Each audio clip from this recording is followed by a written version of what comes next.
The word aesthetic comes from an ancient word that referred to a man who can't lift very much weight. But anyways, let's talk about training to be aesthetic. This is an interesting concept, so I'm going to cover this from a couple of different ways. But first, I'm going to start off with Dusty Hanshaw, of all people, and I'm going to tell you something that he said. Okay, and he said that he has bad genetics for bodybuilding. Now, that's an important statement here. He doesn't have bad genetics. As Dusty pointed out, and this was on Think Big Bodybuilding, he commented that, I have big joints and I'm a big guy. So had I pursued something like strongman, I would have done very well. I have good genetics for strongman. He says that he has bad genetics for bodybuilding. Now, that's very different, okay? You might not consider Brian Shaw or Eddie Hall to be aesthetic, and they're not bodybuilders, right? But Jesus, talk about moving big weights, right? You might say the same thing for Kaz, Bill Kazmaier. He has great genetics for being really freaky strong. But does he have great genetics for being aesthetic and being a bodybuilder? No, you want to have tiny little joints. In fact, actually, if as fucked up as it is, I have great genetics for bodybuilding because I have tiny little joints. So it makes my muscles look bigger, and I have, I don't know what you'd call like good insertion points for the muscles because I have really small wrists. Like I have huge hands. It's the weirdest thing. I have these enormous hands that are as big as Rachmaninoff, who suffered from gigantism. So I have these enormous hands, and yet my wrist is like 6 inches around. So this makes my arm look bigger than it actually is because it creates a visual illusion that the muscle in my arm is bigger, even though the fact of the matter is that my arms are actually very small because I have small bones. The same thing is true with like my ankles. I have very small ankles, and this creates a visual that my calves are larger than they actually are, which I don't have very large calves. I don't do any calf work at all. Same thing for like my legs and stuff like that, right? I have small bones. I have a very tiny waist. At least I had a tiny waist. I had like a 28-inch waist for a long time. I had to do very specific work to try to make my abs bigger and thicker so I could lift big weights. Now, this is bad genetics for moving big weights. So the point being here, if we're going to talk about training to be aesthetic,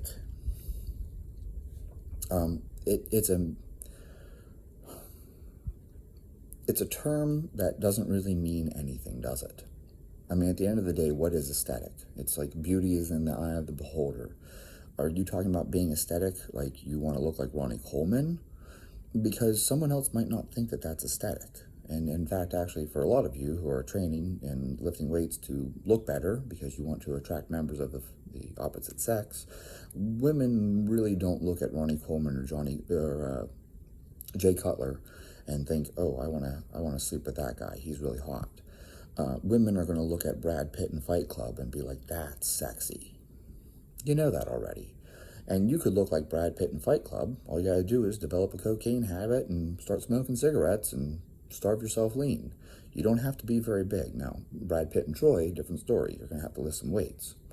The point here that I'm trying to illustrate poorly is the word aesthetic doesn't really mean anything specific. It's not like I'm saying, hey, you want to have great levers for powerlifting. Some people are built to squat. You can see that. Look at Tian Tao. That's a fantastic example of someone who's built to squat.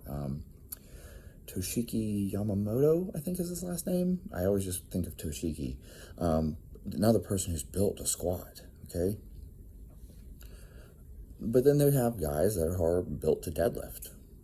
Some guys just have really long limbs, they have long legs, they have long arms. You can see they have crazy long arms, and they are built to deadlift. They can deadlift a house. They're not built to squat. And of course, if you have really long arms, guess what you're not built for? Bench press. Bench press favors people with short arms and a big round chest because it's less range of motion, okay? Now, all that being said, is that aesthetic to what? Maybe your goal is to be as big as Mariusz Pudzianowski. Maybe your definition of aesthetic is just to be fucking huge. You want to be Big Rammy. But we're not going to talk about that. We're going to talk about more like Vince Gironda aesthetic here.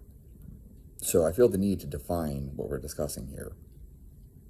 So when we discuss the idea of being aesthetic, okay, we're just going to go with like an ideal of like body proportions, if you will. Okay, the whole like golden ratio type thing.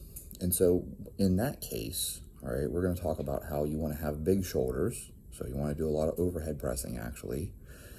You want to do behind the neck presses too. Build those shoulders up. And then you want to have a small waist, which I don't understand why this has disappeared. Whatever happened to doing vacuums? Stomach vacuums work. They'll make your waist real tight and small. And I think that, hanging leg raises are actually another great one. I realize, oh, well, there's a lot of hip flexor. Yes, it is, but look at gymnasts. Yeah, they do a lot of they're stabilizing their core, like a front lever or a back lever, and that requires all this tension.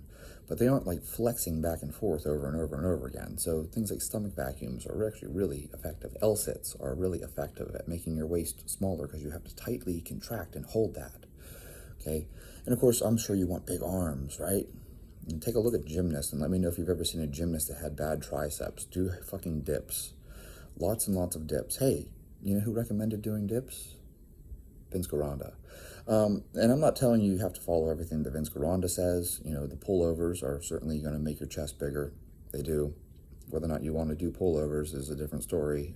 I find them uncomfortable to do them heavy, but, certainly you can do light pullovers and get just a shit ton of reps in. But dips and pullovers, overhead pressing, and then, of course, to build your legs up, I think front squats are actually a better choice than back squats. Tell me that you front squat 405, and I'll show you a person with big quads. Stiff-legged deadlifts, Robbie Robinson, thank you. I think stiff-legged deadlifts are better than deadlifts if you're trying to build up your hamstrings and your glutes, okay? And, sprint hills, actually. Yeah, for your conditioning work, sprint hills. It'll make your butt bigger. Trust me on this one. It's the reason why I had a big giant ass, because I used to sprint hills all the time. That was how I trained for hockey, because hockey is nothing but sprinting. So I would just sprint hills. And you will build your legs up. You'll even build decent calves if you get a steep enough hill, okay? And, kind of just steal a page out of Vince Gironda stuff. I mean, Vince has all these things in there, like the frog pumps and all these different movements. If you just follow the stuff that Vince Gironda said, you will be well-proportioned in terms of being aesthetic, okay? I think that a lot of people waste time with, I'm going to do 5 different variations of curls. And it's like, do some fucking weighted chins with a close grip. Do some weighted pull-ups with a close grip. It'll build your back at the same time. And of course, if you want to build your back, I think single arm dumbbell rows are actually one of the best movements you can possibly do because the range of motion is longer. So you can pull your arm back further. If you have a barbell, your range of motion ends when the barbell hits your chest. If you're doing dumbbell rows, you can pull them way back.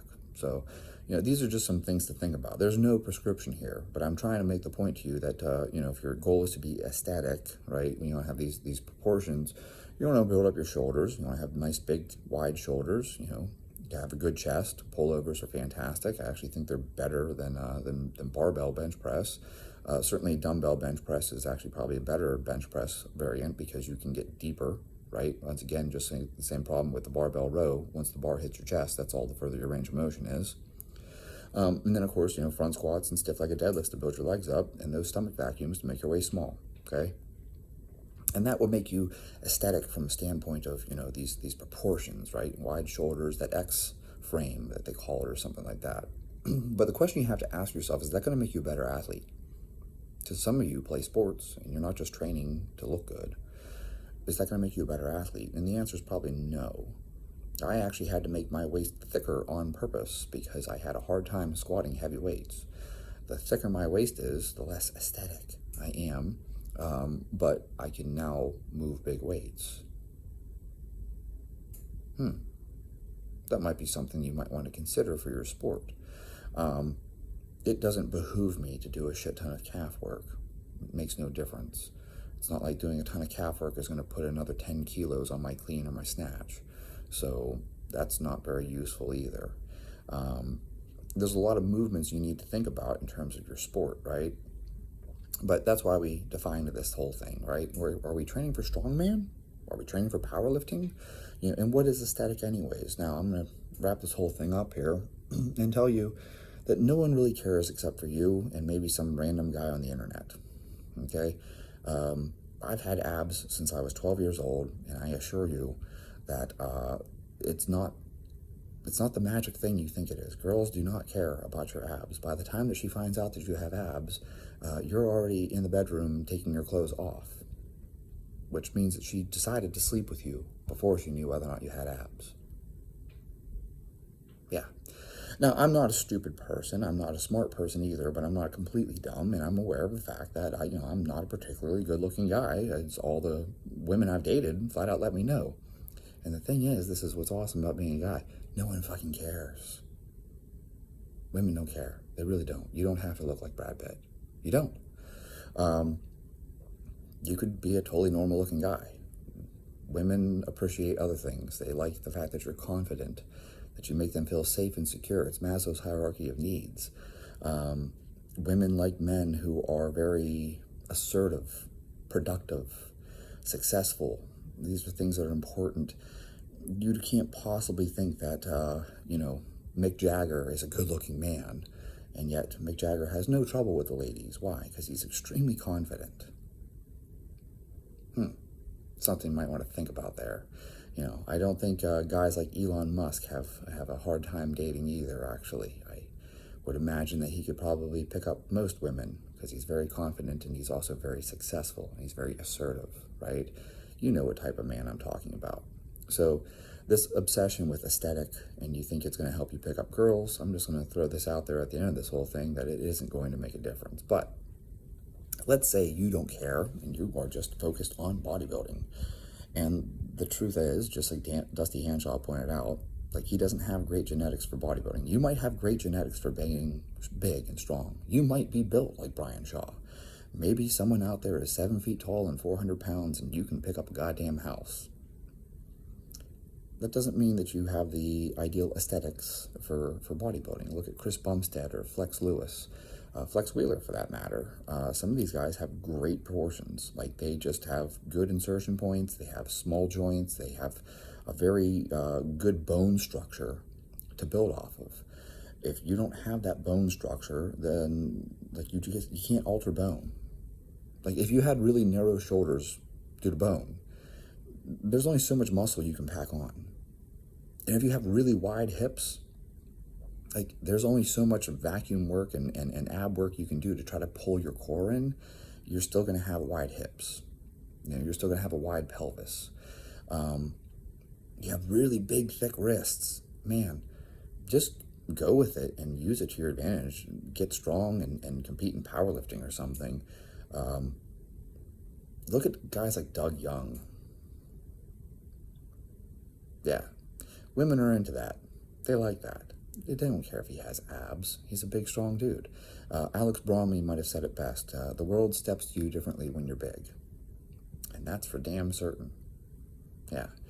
Guys like Hafthor Bjornsson, they don't have to have abs. Eddie Hall doesn't have to have abs. Women are attracted to really big, tall men. Sorry. It's okay. I'm short too, so don't feel bad about it. The reality is that, a lot of people are chasing this thing, this amorphous idea of aesthetic, and it really isn't worth it. I appreciate the fact that people think it's going to make a difference, but it really doesn't. Like I pointed out, by the time she's decided to sleep with you, like, she made that decision before she knew whether or not you had abs. So before you took your shirt off, she already decided whether or not she was going to sleep with you. Just something to consider there. In any case, though, my point being, if you are training for aesthetics, because I still want to help you, I think the old Vince Gironda stuff is fantastic, and I really do think that people should embrace things like doing the stomach vacuums, which somehow have disappeared. I don't know why people don't do those anymore. I actually find that they actually even help with my ability to brace when I'm squatting. My front squat improved from doing stomach vacuums and doing lots of stabilization work like L-sits and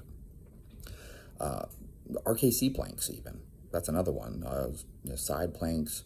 A lot of the stabilization exercises that are out there that people tell you, oh, it's for rehab, make it harder, make it real hard on yourself. Use weight, add weight, and you will find that, oh gosh, I can squat a lot more weight. And that shouldn't surprise you, because for most people, your legs are stronger than your back. That's why you can leg press far more than you can back squat. Mike Boyle isn't wrong. He's only half wrong. Mike says that the back is the limiting factor in the back squat, and that's why you shouldn't back squat. And I tell you, the back is the limiting factor in the back squat, and that's why you should back squat. Who doesn't want to have a strong back? I think it was Bill Kazmaier who said that a man with a strong back is a strong man.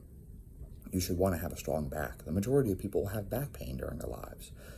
You should want to have a strong back. You should want to have a strong neck too. I think it's really important. I do tons of neck training because I think it's really important that you have a strong neck.